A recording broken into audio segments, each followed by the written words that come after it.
এজেন্সির টাকা খাওয়া আর আপনার হিসাব নিকাশে একটু ঝামেলা গন্ডগোল, এর কারণে আসলে কেউ ম্যাসেডোনিয়া স্টে করে না। আসসালামু আলাইকুম, আশা করি বরাবরের মতো আপনারা সবাই ভালো আছেন। আলহামদুলিল্লাহ, আমিও ভালো আছি। তবে আজকের ভিডিওর টপিকটা কি, টাইটেল ও থাম্বনেল দেখে অবশ্যই বুঝতে পারছেন।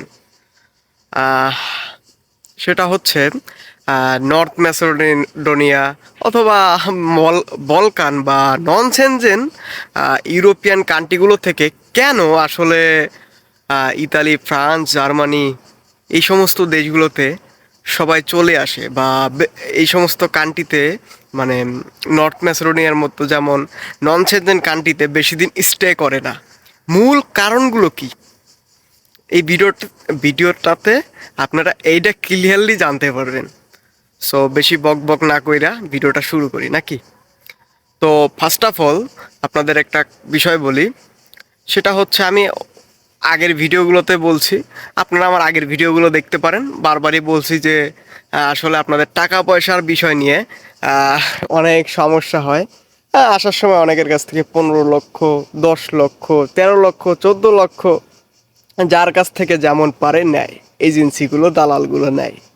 তো কালকে এক ভাইয়ের সাথে কথা হয়েছে আমার ফেসবুক মেসেঞ্জারে।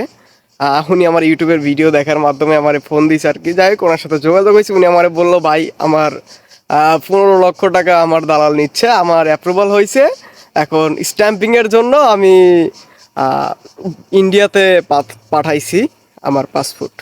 সো এই তো এ পর্যন্তই কথাবার্তা হইলো। তো দেখেন, মূলত কারণ কিন্তু আমি একটা বের করে দিলাম। আহ, আর আরেকটা কথা বলি, সেটা হচ্ছে আপনার বেতন নিয়ে। এই কথাগুলো বললে আশা করি আপনারা বুঝতে পারবেন। বেতন আসলে ম্যাসেডোনিয়াতে, আমার যতটুকু আমি জানি, ম্যাসেডোনিয়াতে ভাই আমি নিজেই বেতন পাইছি হচ্ছে মাত্র 24,000 দিনার। মানে 24,000 দিনার সমান সমান বাংলাদেশি টাকায় কত হইতে পারে, ইউরোতে কনভার্ট করলে আপনার 390 ইউরো এরকম হয়। সো এই বেতনটা আমি পাইছি, একদম ক্লিয়ারলি বললাম। তো আমি প্রায় এরকম, আমি আপনাদের তো বললাম কত লক্ষ টাকা সবাই খরচ করে আসে। তো আপনার তো একটা, আপনি যখন এখানে থাকবেন, ধরলাম আপনার কোম্পানি আপনার থাকা খাওয়ার খরচ এভরিথিং আপনারে প্রোভাইড করলো, ঠিক আছে, প্রোভাইড করলো, ঠিক আছে, আপনারা প্রোভাইড করতেছে। তো সেই ক্ষেত্রে আপনার মাসে আপনার টোটালে একজন মানুষের নর্মালি 100 ইউরো খরচ হবে, এটা মাস্ট হইতেই পারে। আহ, হয় না, অনেকের হয়, আমার ক্ষেত্রে হয়, আমারই হয়, আমি অন্যজনকে কি বলবো, আমি নিজেই করি খরচ। তো যাই হোক, এরকম খরচ হইতেই পারে, হয় সবারই। তো খরচ যখন হয়, তাহলে ভাই দেখেন, আপনি হিসাব করেন, আপনার 390 ইউরো বেতন পান, ওইখান থেকে আপনি 100 ইউরো খরচ করতেছেন। বুঝছেন? যাই হোক, বারবার ইউরো বলতেছি, মানে 300 টাকা পাইলেন, 100 টাকা আপনি খরচ করতেছেন বারবার, বুঝছেন? এগুলো কিন্তু ইউরোর কথা বলতেছি, আমি কিন্তু টাকার মানে ওই টাকার কথা বলতেছি না। তো আপনার থাকে কত টাকা? জাস্ট কিছু টাকা, হয়তো 40,000 টাকা এরকম। এরকম। যাই হোক, আপনি খরচ করে আসছেন প্রায় 13 লক্ষ টাকা, 14 লক্ষ টাকা, 15 লক্ষ টাকা, 12 লক্ষ টাকা, 10 লক্ষ টাকা। তাহলে আপনি সেইটা যোগ বিয়োগ হিসাব করেন, প্লাস মাইনাস করেন। আপনার ফ্যামিলি খরচ আছে মান্থলি, আপনার ঋণ পান আছে, দেনা পাওনা আছে, আছে না? অবশ্যই কিন্তু এগুলো আছে। তো আপনার ওই দেনা পাওনাগুলো দিতেই তো আপনার 2 বছর লাগিয়ে যাবে, ঠিক আছে? সো 2 বছর লাগিয়ে গেলে আপনার মানে এখানে তো কোনো প্রফিট হচ্ছে না। আপনার 1 বছরে যদি আপনার হয়তো মেকআপটা বা টাকাটা যদি কম লাগতো, তাহলে পরে হয়তো বা সবাই চিন্তা ভাবনা করে স্টে করতো। কারণ ফ্যাসিলিটির দিক থেকে, হ্যাঁ, তারা ফ্যাসিলিটির দিক থেকে ভালো দিয়েছে ফ্যাসিলিটি, কিন্তু আসলে বেতনটার দিক থেকে তো এরকম না। আর আসার সময় তো দালাল বা এজেন্সি, এরা তো ভাই টাকা পয়সা খায়া দেয় একদম, ঠিক আছে, টাকা খাওয়ার জন্য উঠা পড়ে লাগে।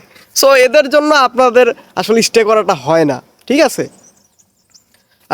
আপনারা আশা করি যে এই থিমটা বুঝতে পারছেন আমি কি বোঝাতে চাইছি, ঠিক আছে?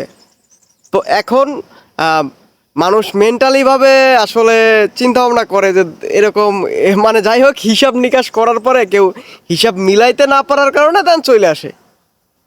আমি যতটুকু বুঝতে পারছি, বা আমার মানে অভিজ্ঞতা, বা আমার সাথে যারা ছিল তাদের অভিজ্ঞতা, বা তাদের সাথে আমার এখনো যোগাযোগ হয়, তারা আসলে কি বলবো, এরকমই কথা বলে সবাই, সবার মুখ থেকে জাস্ট এরকমই বিষয় আসে, বা কথাবার্তা শেয়ার করে সবাই যে এই সমস্যা। অনেক কোম্পানি, যাই হোক, আমি ম্যাসেডোনিয়া নিয়ে অনেকেই বলছি, এজেন্সিদের নিয়েও কথা বলছি। আপনারা আমার প্লে লিস্টটা চেক করেন, আমার প্লে লিস্ট ডিসক্রিপশন লিঙ্ক করে দেওয়া আছে, আপনারা ডিসক্রিপশন থেকে একের পর এক ভিডিওগুলো দেখবেন। আশা করি যে আপনারা উপকৃত হবেন। ঠিক আছে, আমি ভাই এইখানে কারোরে প্রমোট করি না বা কারোরে প্রমোট করার চিন্তাও করি না। ঠিক আছে, আমি চাই আপনারা সঠিক চিন্তা ভাবনা করেন, সঠিক কিছু দেখেন। আর সামনেতে আসলে আমি এখন বর্তমানে ইতালিতে আছি, আমিও ম্যাসেডোনিয়াতে নাই, ম্যাসেডোনিয়া থেকে চলে আসছি অনেক দিন হইল। আমি বাংলাদেশ থেকে প্রায় 10 থেকে 11 মাস দেশের বাইরে। আমি 10 থেকে 11 মাস হইলে আসছি দেশের বাইরে, সবাইরে ক্লিয়ার করলাম। তো আমার সাথে অনেক কিছু হয়েছে, অনেক ঝামেলা হয়েছে, এজেন্সি আমার সাথে অনেক ঝামেলা করছে। যাই হোক, এইটা নিয়ে আমি এখন আসলে ওইভাবে মুখ খুলতে চাচ্ছি না, বুঝছেন। আসলে যে ঝামেলাটা হয়েছে আসলে অনেক বড় ঝামেলা হয়েছে, অনেক কিছু হয়েছে, ওটা বাদ। এখন আপনারা কি ইতালি নিয়ে বা ইতালির পরামর্শ বা ইতালির বিষয় আশায় নিয়ে ভিডিও চান কি না, বা ইতালি নতুন আসার পরে কিভাবে এইখানে বৈধভাবে ডকুমেন্ট প্রসেস করতে পারেন। ঠিক আছে, আপনারা অবৈধ ওয়েতে কখনো যাবেন না। ঠিক আছে, আপনারা বৈধ ওয়ে এবং বৈধভাবে সব কিছু করার চেষ্টা করবেন। ঠিক আছে, এইখানে আইসা বা ইউরোপের ভিতরে আইসা কেউ অন্যায় করার চেষ্টা করবেন না। আপনারা সবসময় আইন কারণ সমস্ত কিছু মেইনটেন করে চলবেন, তাইলে পরে দেখবেন আপনি ভালো তো জগৎ ভালো, কথায় আছে না। সো এইটাই, আপনি ভালো ব্যবহার করবেন এদের সাথে, এরাও আপনাকে ভালোবাসবে, ভালো ব্যবহার করবে আপনার সাথে। সো এইটাই। আর নর্থ ম্যাসেডোনিয়ার বিষয় সম্পর্কে তো বললামই, এই তো আর কি। যাই হোক, এই সমস্ত সমস্যাগুলোর কারণে নর্থ ম্যাসেডোনিয়ায় কেউ থাকতে চায় না। আর বেতন, মূলত পয়েন্টগুলো আবারও বলি, বেতন, এজেন্সির টাকা খাওয়া, আর আপনার হিসাব নিকাশে একটু ঝামেলা, গন্ডগোল, এর কারণে আসলে কেউ ম্যাসেডোনিয়া স্টে করে না।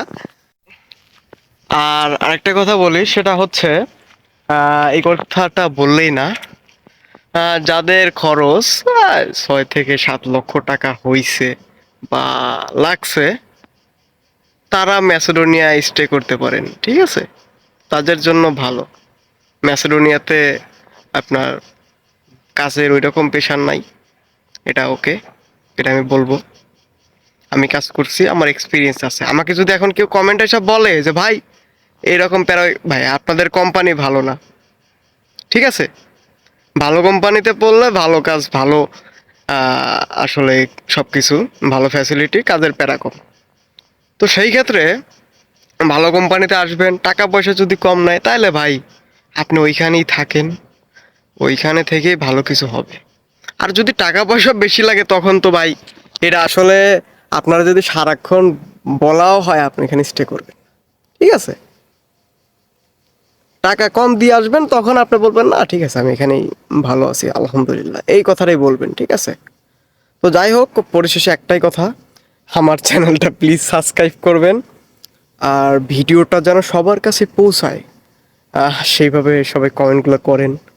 আর কার কি কোশ্চেন অবশ্যই কমেন্টে জানাবেন, কমেন্টগুলো আমি রিপ্লাই করার চেষ্টা করি, এবং কমেন্টগুলো আমি পর্যালোচনা করি যে এরপরে কার কমেন্ট অথবা কার টপিক নিয়ে, কোন টপিক নিয়ে কথা বলা যায় যেটাতে সবার হেল্প হবে। তো আমি আমার ভিডিওগুলো বানাই জাস্ট আমার ব্যক্তিগত এক্সপিরিয়েন্স থেকে। ঠিক আছে, আমি এখানে কোনো বানোয়াট ভিডিও বানাই না। ঠিক আছে, বানোয়াট কোনো কথা বলি না আমার চ্যানেলে, আজকে আপনাদের ক্লিয়ারলি বললাম।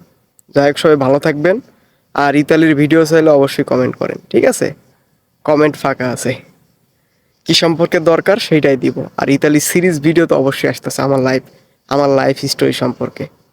সবাই ভালো থাকবেন এবং চ্যানেল, যাই হোক আবারও বলছিলাম, যাই হোক, ভালো থাকবেন, সুস্থ থাকবেন, আমার জন্য দোয়া করবেন। আসসালামু আলাইকুম। কমেন্টগুলো আমি রিপ্লাই করার চেষ্টা করি, এবং কমেন্টগুলো আমি পর্যালোচনা করি যে এরপরে কার কমেন্ট অথবা কার টপিক নিয়ে, কোন টপিক নিয়ে কথা বলা যায় যেটাতে সবার হেল্প হবে। তো আমি আমার ভিডিওগুলো বানাই জাস্ট আমার ব্যক্তিগত এক্সপিরিয়েন্স থেকে।